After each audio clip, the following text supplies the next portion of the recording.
Bienvenidos al Chef de la Política. En el capítulo 9, la corrupción. Amigos, bienvenidos al capítulo 9 del Chef de la Política. El tema de hoy, la corrupción, los tentáculos mugrientos de la corrupción y de los corruptos que tanto asolan desafortunadamente a muchos de los países del mundo. Sobre ese tema vamos a discutir ahora, pero empezamos agradeciendo a nuestro auspiciante www.pescadito Editoriales, la editorial de las ciencias sociales de América Latina, que ahora mismo tiene 3 libros: La utopía reaccionaria de Simón Pachano, donde nos explica cómo el expresidente Rafael Correa en Ecuador pudo consolidar tanto poder político en 10 años, Política y justicia en América Latina y cómo los políticos intentan capturar las cortes de justicia para sus propios fines. Tercero, Elecciones y partidos políticos, una compilación de los mejores politólogos ecuatorianos y extranjeros también, sobre cómo ha sido el desempeño electoral de varias de las organizaciones políticas actualmente. Este es un libro súper recomendado para la gente que hace elecciones y que ahora en varios países, Ecuador entre ellos, tenemos procesos de ese tipo. www.pescaditoeditoriales.com. Les entregan a domicilio sin costo adicional, rico y gratis como les gusta. Y bueno, empezamos entonces con la corrupción y vamos a observar la corrupción en el plano político, pero también en el judicial, que no son cosas totalmente distintas. Y empecemos como se debe empezar este tipo de discusiones, planteando los conceptos. ¿Qué es corrupción? Y aquí les hago una aclaración. Voy a dejar de lado lo que es la corrupción en el sector privado y nos vamos a concentrar en la corrupción en el sector público. No porque sea menos importante, sino porque hay que delimitar de alguna manera el espacio. Y la corrupción se puede entender como el uso o el abuso de un espacio de poder, que puede ser de elección popular o no, por parte de un funcionario público, para beneficio propio de los recursos que de ahí emanan, o para beneficio de un tercero, o evidentemente para beneficio de ambos, que es lo más común. Los conceptos de corrupción son varios, diversos, y no habrá jamás un consenso, que es uno de los problemas, entre comillas, de las ciencias sociales. A tantas cabezas, tantos conceptos. Pero el que les he dado es un concepto que medianamente se lo puede observar luego empíricamente. Entonces, a eso nos referimos cuando hablamos de corrupción. Ahora, para que la corrupción exista tienen que haber al menos 2 actores. Uno, el que ofrece, y otro el que recibe. Evidentemente puede ser uno de lo público y otro de lo privado, o los dos desde el ámbito de lo público. ¿Cuáles son las retribuciones a cambio de un acto específico? Básicamente recursos del Estado, básicamente. ¿Exclusivamente recursos del Estado? No, porque a veces los actos de corrupción se intercambian otro tipo de cosas. Por ejemplo, un cargo público, por ejemplo, designarte como juez supremo en tu país, designarte ministro o secretario de Estado y cosas de ese tipo. Pero en general decimos entonces que hay 2 actores intervinientes. Ahora, tercer punto fundamental. ¿Hasta dónde llega el concepto de corrupción? Y aquí hay otra discusión enorme, porque hay muchas personas que asumen o que dicen, y tienen argumentos desde luego, para decir que aún una insinuación es acto de corrupción, o que cuando yo decido algo desde lo público, teniendo un cargo público, hago lo que no corresponde por un temor o por una mera amenaza. Ahí no hay recursos económicos de por medio, simplemente una llamada de un actor político, de una persona importante, que te dice no hagas A, sino B. Eso para muchas personas, muchos autores, mucha gente incluso que trabaja el tema de corrupción dicen eso también es corrupción. Yo he preferido sacar ese tipo de actos del concepto de corrupción, no porque me parezca que esté bien, creo que moral y éticamente sobre todo está mal, pero me parece que incluir eso dentro de la corrupción amplía tanto el concepto que terminamos vaciándolo de contenido, es decir, terminamos diciendo con corrupción a todo. Y ese es precisamente algo que desde las ciencias sociales tenemos que evitar. Y bueno, con esto vamos a empezar, pero vamos a empezar primero por la cocina de hoy, pues.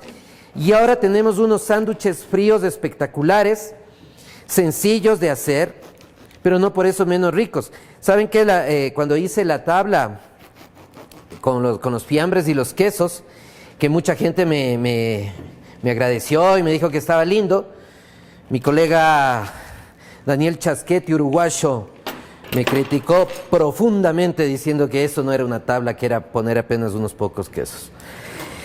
Y me lo hizo, y me lo dijo en público delante de más gente para hacerme sentir muy mal.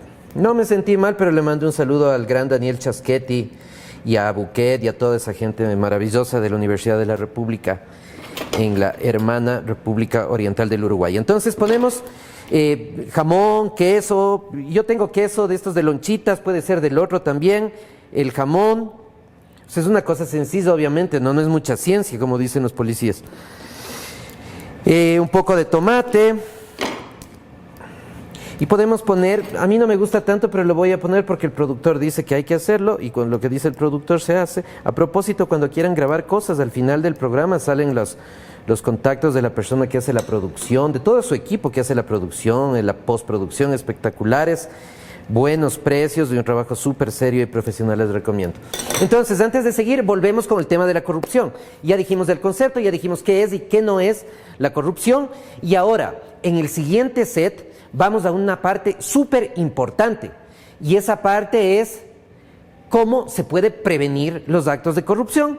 Y luego tendremos otra etapa para decir cuál es el efecto fundamental de la corrupción sobre la vida tuya, mía y de todos los ciudadanos, que a veces pensamos que es algo que no nos compete. Te compete y muchísimo. Ya te vamos a decir por qué en el siguiente bloque del Chef de la Política, capítulo 9, corrupción.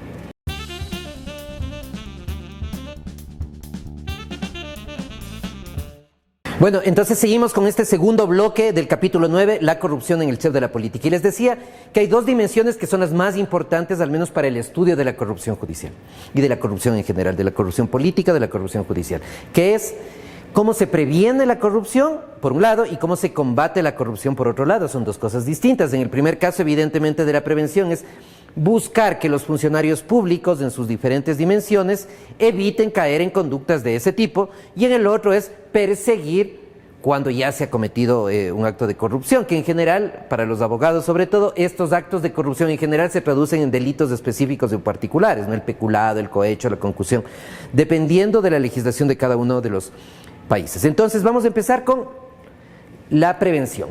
La prevención de la corrupción tiene que ver básicamente con un tema que es cultural. ¿Qué quiere decir esto? Hay que modificar los códigos de comportamiento de las personas en general, de los ciudadanos, porque nosotros también tenemos que ver en esto, y de la gente que está en capacidad de tomar decisiones específicas en el Estado, sea de elección popular o no.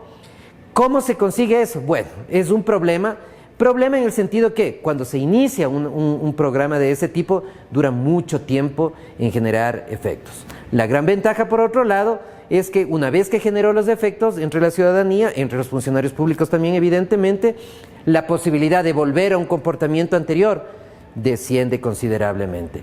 Ese es el primer punto. Segundo punto, no obstante, lo que he dicho, hay otras formas también de prevenir el cometimiento de actos de corrupción. ¿Cuáles son? Las institucionales. En términos simples, cuando cambiamos las reglas de juego. ¿Qué hacemos en general para cambiar las reglas de juego? Dos cuestiones fundamentales. Una, generar mayor transparencia en la gestión pública. ¿Haciendo qué? Provocando, por ejemplo, mayor transparencia en el manejo de los recursos públicos. ¿Qué implica esto? Que los ciudadanos, las ciudadanas interesados en el bien común, como ustedes o como yo, que tenemos una visión cívica de lo que es la política, podamos observarles. Cómo se manejan los recursos, cómo se hacen las contrataciones públicas, que es el espacio fundamental donde se generan actos de corrupción. Esto, claro, tiene un problema, depende de que los legisladores hagan leyes que generen transparencia. Y en general, nuevamente en países como los nuestros, a los legisladores no les interesa eso porque suelen ser ellos los que están involucrados.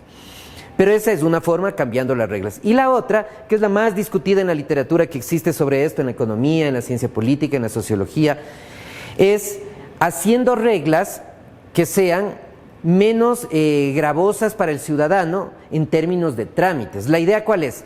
En la medida que tú tienes que las cosas se vuelven más engorrosas en el sector público, la posibilidad de la corrupción se va para arriba. Entonces, una idea es hacer eso. Nuevamente, en este segundo caso es cambiar reglas de juego. Y hay una tercera opción. ¿Cuál es la tercera opción para la prevención de la corrupción que habíamos hablado? Es la intervención de organismos internacionales, que en general dictan medidas, dictan acuerdos, dictan formas de relacionarse con los otros países para tratar de evitar que los actos de corrupción se generen. Puede ser visto esto como una cooperación directamente de los organismos o otras ocasiones con los estados. Pero bueno, también genera ciertos efectos. Y lo último que les quería decir en esta parte, que es bien complicado y es triste sobre todo, es que hay muy pocos países en el mundo que teniendo un nivel determinado de corrupción a lo largo del tiempo hayan descendido. Y les voy a contar un caso extremadamente particular, a lo que volvamos en el tercer bloque del Chef de la Política, capítulo 9, la corrupción.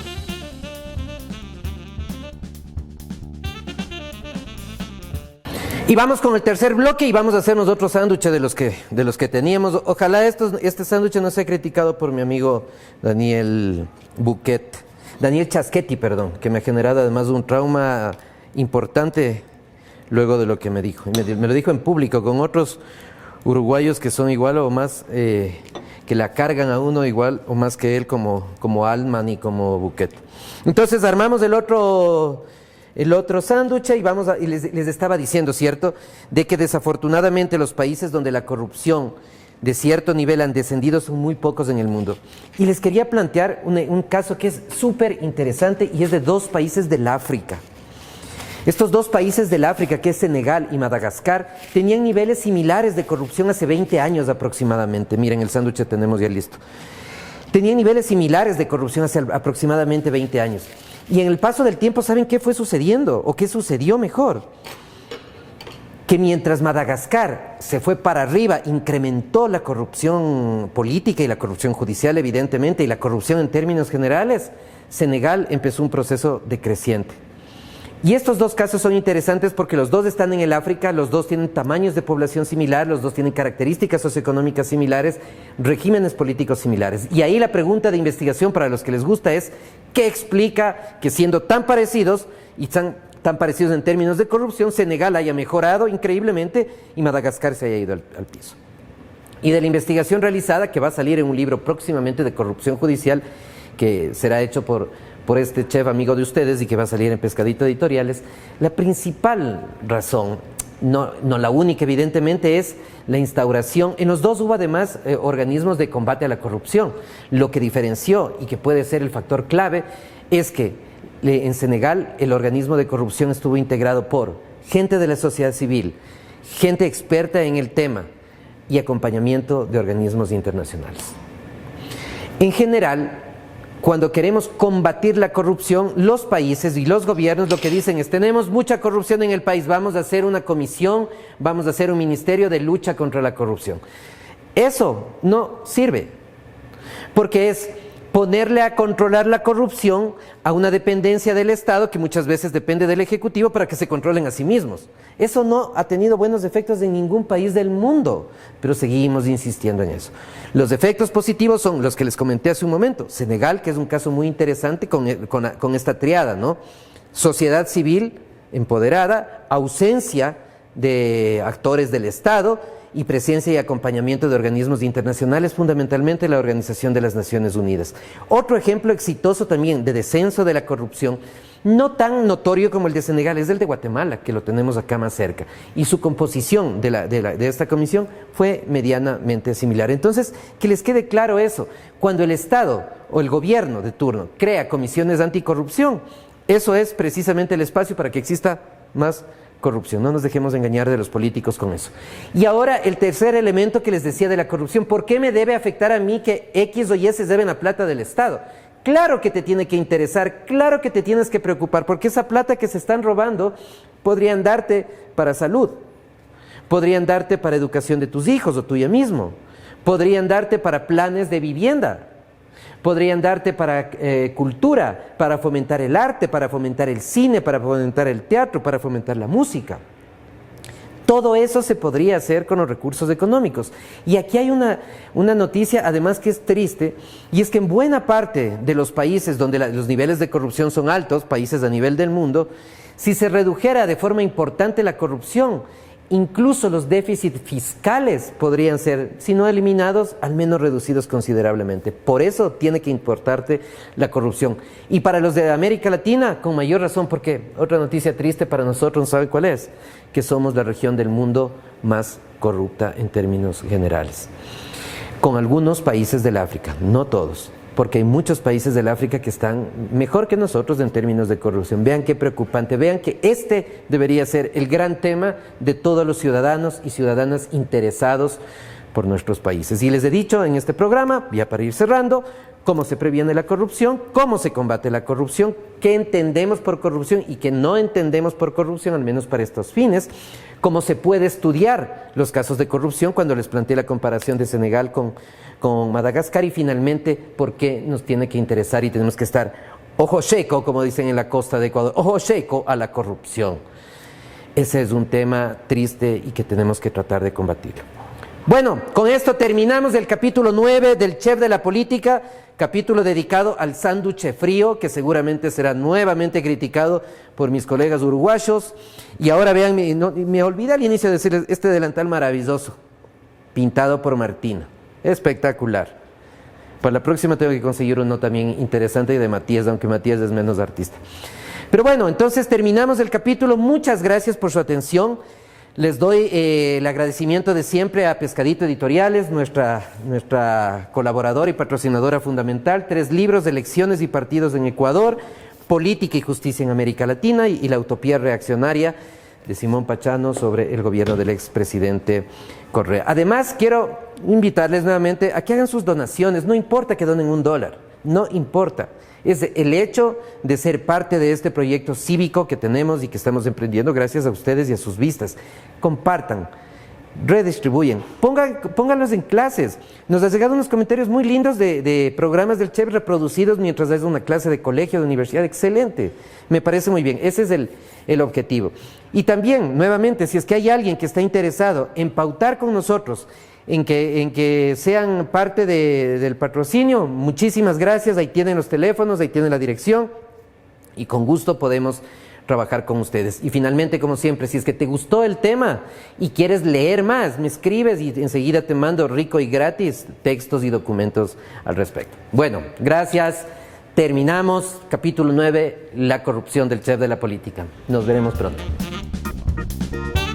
Gracias por su atención. Compartan el video si les gustó. Sus donaciones y pauta publicitaria son bienvenidas. Sigan nuestras redes sociales. Nos vemos. Tschüss. Chao. Bye. A Blue Tag.